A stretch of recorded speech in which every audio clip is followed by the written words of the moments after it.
कहानी की शुरुआत हांगकांग के एक बिजी पोर्ट से होती है, जहां क्रेन्स कंटेनर्स को शिप्स पर लोड कर रही थी और अब यहां से ये कंटेनर्स टाइट सिक्योरिटी में अलग अलग जगहों पर भेजे जा रहे थे। और इन्हीं कंटेनर्स में से एक के अंदर पैसों के ढेर के साथ इवान मार्केज नाम का एक आदमी भी मौजूद था। कुछ सिक्योरिटी चेक्स के बाद वो कंटेनर से बाहर आ गया। असल में ये कंटेनर स्पेन से हांगकांग $1.5 मिलियन के साथ शिप किया गया था और नोटों की गिनती होने के बाद इवान को कुरियर के तौर पर 3% का कमीशन मिलने वाला था, जो होगा लगभग 380 करोड़ रुपए। कुछ साल पहले हम इवान को एक बड़े होटल के सामने फरारी में आते हुए देखते हैं, लेकिन वो सिर्फ वैले पार्किंग का काम करता था। इसके बाद इवान बारिश में भीगता हुआ वापस अपने घर पहुंचा, जहां उसने अपनी माँ को अपनी आज की कमाई दिखाई। उसकी माँ पैसे देखकर काफी खुश थी, लेकिन साथ ही उसने कहा कि अपने पिता के साथ भी थोड़ा समय बिता लिया कर, वो तुझे बहुत याद करते हैं। इवान एक मिडिल क्लास परिवार का नौजवान था जो अपनी जिंदगी में कामयाब होना चाहता था। एक वक्त था जब इवान अपने पिता को अपना हीरो मानता था और वो कभी भी उस दिन को नहीं भूल सकता जब वो अपने पिता के साथ एक शादी का बैंकेट हॉल खोलने के लिए लोन मांगने गया था। उनका बिजनेस शुरुआत में तो काफी अच्छा चला और उनका परिवार खूब नोट छाप रहा था, लेकिन फिर देश में इकोनॉमिक क्राइसिस आने की वजह से उसके पिता का बिजनेस ठप पड़ गया और तब उसने ठान लिया कि वो कभी गरीबी में नहीं जिएगा। रिसेशन के बाद इवान के पिता अक्सर टीवी के सामने शिकायत करते रहते। इसके चलते इवान को उनसे चिढ़ होने लगी। कुछ करना धरना है नहीं, सारा दिन बस सरकार को गाली देनी है। इसी दौरान इवान वैले का काम करने लगा, लेकिन वो हमेशा किसी बिजनेस अपॉर्चुनिटी की तलाश में रहता। अपने पिता से बिल्कुल उल्टा, वो सिस्टम से चिपक कर रहने में विश्वास नहीं रखता था। खैर, एक दिन उसने अपने दोस्तों के साथ अपना बिजनेस प्लान शेयर किया, जिसमें वो एक बेकार से फ्लैट को खरीद के उसको बढ़िया बना के बेचने वाला था। लेकिन उसके दोस्तों को इस आइडिया में कोई दिलचस्पी नहीं थी और साथ ही उनके पास लगाने के लिए पैसे भी नहीं थे। जिस पर इवान ने कहा कि तो क्या हो गया, बैंक से लोन ले लेंगे। पर उसकी बातें सुनकर उसके दोस्त उस पर हंसने लग गए। अपनी वैले की नौकरी पर इवान और उसके दोस्त ने मिस्टर लैरिस नाम के एक आदमी को देखा, जो कि मौजूदा सरकार में एक मंत्री था, लेकिन उस वक्त वो बहुत ज्यादा नशे में था। इवान ने सामने से उस आदमी को घर छोड़ने का ऑफर दिया, जिसके लिए वो आदमी तुरंत ही तैयार हो गया। इवान उस आदमी के ब्रीफकेस को खोलने के लिए बेताब था और खुशकिस्मती से उसे इस चीज के लिए काफी टाइम भी मिला। उस ब्रीफकेस के अंदर पैसों का ढेर देखकर वो हैरान रह गया और उसने तुरंत ही कुछ नोट निकाल लिए। थोड़ी देर बाद जब वो लोग उसके घर पहुंचे तो इवान सीधा उस औरत से मिला जिसके लिए वो पॉलिटिशियन काम करता था। इवान का मानना था कि वो इस नशेड़ी से बेहतर काम कर सकता है, उसे फर्क नहीं पड़ता चाहे उनका बिजनेस जो मर्जी हो। उसने ये भी बताया कि पॉलिटिशियन पीठ पीछे उनसे चोरी कर रहा था। पैसे तो उसने निकाल ही लिए थे, तो उसकी बात सच निकली। साथ ही मैरी को इवान का कॉन्फिडेंस बहुत अच्छा लगा और फिर उसने इवान को डिलीवरी के लिए 10,000 यूरोज ऑफर किए, जिसे इवान खुशी खुशी पहुंचाने के लिए तैयार हो गया। अगले दिन इवान ने फ्रांसिस्को नाम के एक आदमी को घोड़ा डिलीवर किया, जिसने अपनी बेटी लेटिसिया के बर्थडे के लिए उसे खरीदा था। सवाल करने पर इवान ने उसे बताया कि ये उसकी मैरी के लिए पहली डिलीवरी है। बातचीत के दौरान पता चला कि फ्रांसिस्को और इवान दोनों एक ही शहर से हैं। उसे फ्रांसिस्को की कहानी पता चली कि कैसे वो एक मामूली सी फोटोकॉपी शॉप में काम करता था। फिर धीरे धीरे कुछ बड़े लोगों से हाथ मिलाकर वो आज यहाँ तक पहुँच गया है। अब इवान को फ्रांसिस्को से मैरी के लिए कैश का ब्रीफकेस डिलीवर करना था, लेकिन ये काम इतना आसान नहीं था। रास्ते में इवान को पुलिस ने रोक लिया और कुछ ही पलों में पुलिस को ब्रीफकेस में भरा कैश भी मिल गया। अपने आप को बचाने के लिए इवान ने झूठ कह दिया कि अभी अभी मैं घर बेच के आ रहा हूँ, ये पैसा उससे मिला मुझे। लेकिन पुलिस वालों ने उसके इस झूठ को बड़ी ही आसानी से पकड़ लिया और गुस्से में उन्होंने उसका सर गाड़ी पर दे मारा। अपने आप को मुसीबत में देखकर इवान ने पूरे कॉन्फिडेंस में कहा कि मैं तुम्हारे बॉस को जानता हूँ, फोन करूँ क्या उसे, मिलाऊं क्या कॉल। जिसके बाद पुलिस वालों ने उसे छोड़ दिया।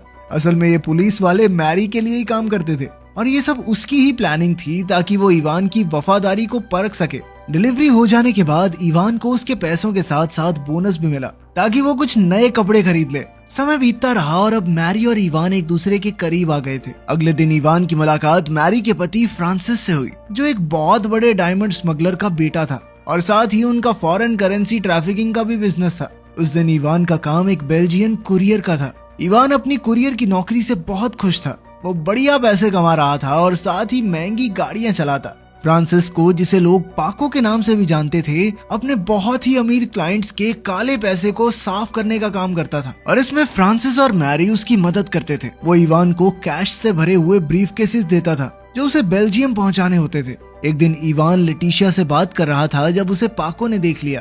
पाको इस बात से खुश नहीं हुआ और उसने इवान को लेटिशिया से दूर रहने को कहा। कुछ दिनों बाद इवान मैरी से एक रेस्टोरेंट में मिला जहां उसने बताया कि बेल्जियम में खतरा बहुत ज्यादा बढ़ चुका है, इसीलिए उन्होंने एक दूसरे शहर जनीवा में नया पार्टनर ढूंढ लिया है। पर तभी उन दोनों की नजर एक अजीब से कपल पर पड़ी, जिन्हें देखकर इवान कहने लगा कि इस फुद्दू ने कैसे पटा ली है लड़की। जिस पर मैरी ने जवाब दिया कि इसके ब्रीफकेस में जो है ना, उससे सब कुछ हो सकता है। इवान अभी भी मैरी के साथ बिजनेस करना चाहता था, क्योंकि अभी वो इस पूरे खेल के बारे में और सीखना चाहता है। इसके बाद वो लोग एक बिल्डिंग में पहुंचे जहां उनकी मुलाकात मिस्टर स्टूल से हुई। वो भी मैरी का एक बिजनेस पार्टनर था, जिसने काले पैसे को साफ करने का बढ़िया सिस्टम बनाया हुआ था, और वो भी इसके लिए 3% ही कमीशन लेता था। कुछ देर बाद अपनी माँ से बात करते हुए इवान ने उसी आदमी को टीवी पर देखा जिसकी वो सुंदर सी गर्लफ्रेंड थी।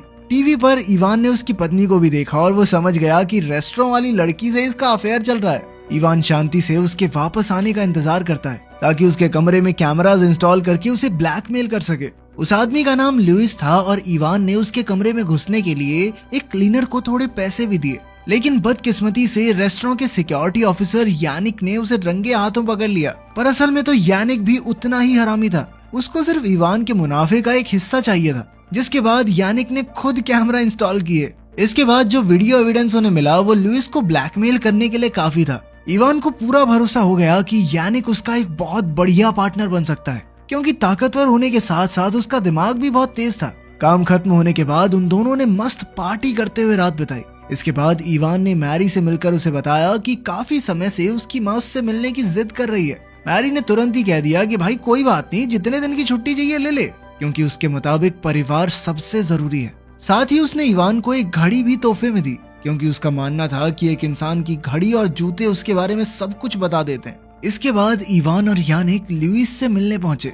उन्होंने उसे फुटेज दिखाकर कहा कि या तो पुलिस से बात करके अपनी इमेज खराब कर ले या फिर हमारे साथ मिलके काम कर ले। वो स्पेन से स्विट्जरलैंड तक पैसे ले जाना चाहते थे और साथ ही वो लुइस के शहर में भी एक ब्रांच खोलना चाहते थे, जिसके लिए उन्हें लुइस की जरूरत तो थी। शुरुआत में तो लुइस थोड़ा हिचक रहा था, लेकिन मजबूरन उसे उनकी सारी शर्तें माननी पड़ी। इसके बाद उनकी लुइस से डील हुई कि वीडियो डिलीट करने के बदले में वो उन्हें सारे मेन बंदों से मिलवाएगा। शुरुआत में इवान को इस बात का अंदाजा नहीं था कि पुलिस की एक स्पेशल यूनिट इस इवेंट पर नजर रखे हुए थी, और यहीं से हेड इंस्पेक्टर रॉय को इवान के बारे में पहली बार पता चला। जल्द ही लुइस के सपोर्ट और बैकिंग के साथ इवान बड़े बड़े लोगों से मिलने लगा और उनका बिजनेस कैसे काम करता है समझता चला गया। साथ ही लुइस ने इवान को अपना खास बताते हुए उन लोगों में उसका भरोसा भी बनवा दिया।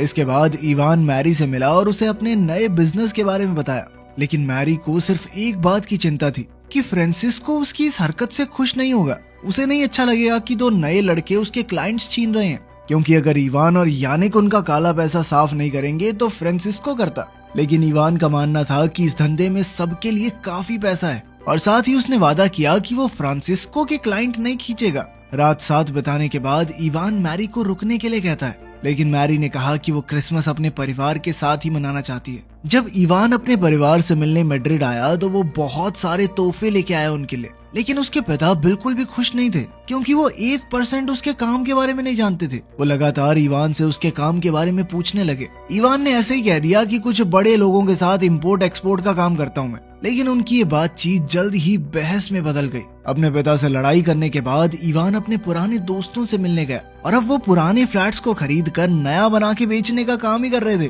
कुल मिलाकर उन्होंने इवान का ही बिजनेस आइडिया चुरा लिया था, जैसा कि इवान ने उन्हें सालों पहले करने को कहा था। समय बीतता गया, पैसे आते गए और इवान का बिजनेस फलता फूलता रहा। ऐसे ही एक मीटिंग के दौरान उसकी मुलाकात फ्रांसिस्को और लेटिसिया से हुई। फ्रांसिस्को इस बात से नाराज था कि इवान उसके क्लाइंट्स को अपनी तरफ कर रहा है, और उसने इस बारे में इवान को चेतावनी भी दी। लेकिन जब उसके बाद भी इवान नहीं माना तो फ्रांसिस्को ने अपने कुछ आदमियों को इवान और यानिक को सबक सिखाने के लिए भेजा। वो सिर्फ ये दिखाना चाहता था कि उसके इलाके में बिजनेस करने का उन्हें कोई हक नहीं है। इस हादसे के बाद भागने की बजाय इवान ने फ्रांसिस्को का सामना करने का फैसला किया, और उसने उसे यकीन दिलाया कि वो फ्रांसिस्को की क्लाइंट्स को नहीं छेड़ेगा। साथ ही उसने फ्रांसिस्को को कहा कि सर देखो, मैं आपके एरिया में काम कर रहा हूँ ना, आप प्रॉफिट का 30% ले लो। उसकी ये बातें सुनकर फ्रांसिस्को बहुत ज्यादा खुश हो गया।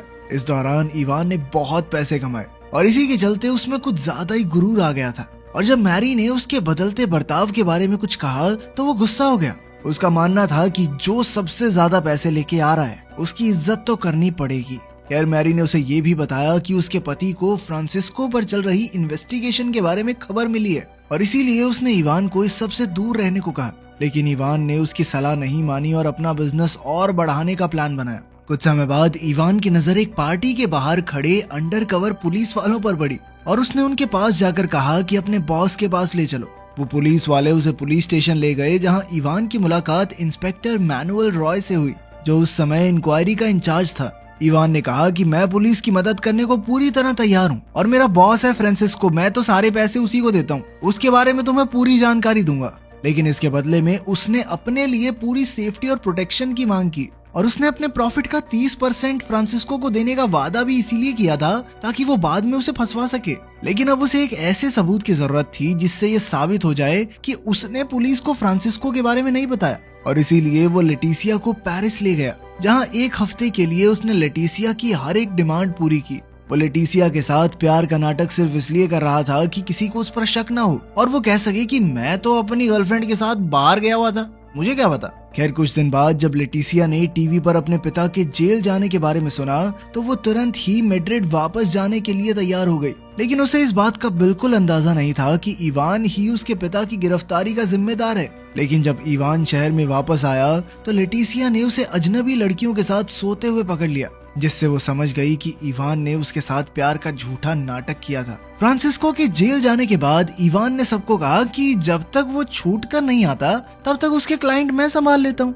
लेकिन मैरी और उसके पति फ्रांसिस को ये सही नहीं लगा, क्योंकि पुलिस के पास फ्रांसिस्को के क्लाइंट्स की जानकारी होगी और उनका काम करने के चक्कर में वो फंस सकता है। इवान ने उनकी बात मान ली और अभी के लिए अपना बिजनेस बंद कर दिया। उसने अपने सारे बचे हुए पैसे मैड्रिड में पार्टी करते हुए उड़ा दिए और जब पैसे खत्म हो गए तो इवान अपने घर वापस आ गया, जहाँ पहुंचकर उसे पता चला कि उसके पिता गुजर गए थे और उसकी माँ को अब मदद की सख्त जरूरत थी। अपने घर लौटने के बाद भी वो नए बिजनेस आइडियाज के बारे में सोचता रहा और आखिरकार उसे चाइनीज माफिया के बारे में पता चला। इवान ने लुइस से याओ मिंग के बारे में जानकारी ली। मिंग यहाँ से लोगों का काला पैसा चाइना तक पहुँचाता था, लेकिन वो पुराने घिसे पिटे तरीकों का इस्तेमाल करते और अक्सर पकड़े भी जाते।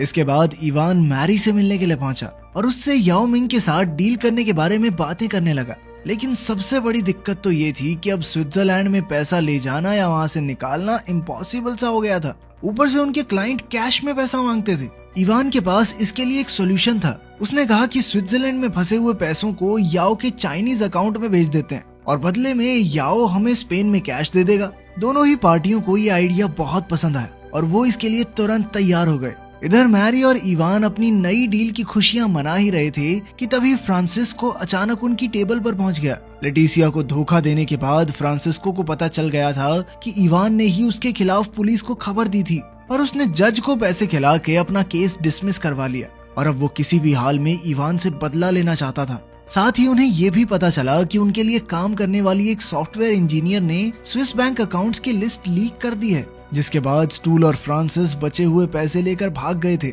अब इवान और मैरी तुरंत समझ गए कि वो बहुत बड़ी मुसीबत में है, क्योंकि उनके तो ज्यादातर क्लाइंट उस लिस्ट में थे। अब पुलिस उनका पीछा कर रही थी तो उन्होंने भागने की पूरी कोशिश की, लेकिन अचानक से उनके चाइनीज क्लाइंट के कुछ आदमियों ने आकर उन्हें पकड़ लिया, जिसके बाद उन दोनों को याओ मिंग के पास ले जाया गया, जो कि खुद भी बहुत बड़ी मुसीबत में था क्योंकि पुलिस उसका भी पीछा कर रही थी। मिंग को लग रहा था कि इवान ने उसके बारे में पुलिस को बताया है और इसी चक्कर में वो इवान और मैरी दोनों को मारना चाहता था। जैसे ही याओ इवान पर गोली चलाने ही वाला था तभी इवान ने जल्दी से एक प्लान बनाया, जिसके मुताबिक उसने याओ से वादा किया कि वो खुद उसके पैसे को मंजिल तक पहुंचा के आएगा। उसने याओ को भरोसा दिलाया कि वो कैश से भरे कंटेनर में खुद छुपकर स्पेन से हांगकांग तक याओ के सारे पैसे ट्रांसफर कर देगा। ये प्लान रिस्की जरूर था, लेकिन इकलौता ऐसा प्लान था जिसमें इवान जिंदा बच सकता था। साथ ही अगर इवान हांगकांग पहुंच गया तो याओ को ये डर नहीं होगा कि वो पुलिस से बात कर सकता है। प्लान के मुताबिक इवान बिल्कुल सही सलामत हांगकांग पहुंच गया और अब 3% मिलेंगे ये सोचकर वो बहुत खुश था। लेकिन अचानक से पुलिस वालों ने आकर उसे गिरफ्तार कर लिया,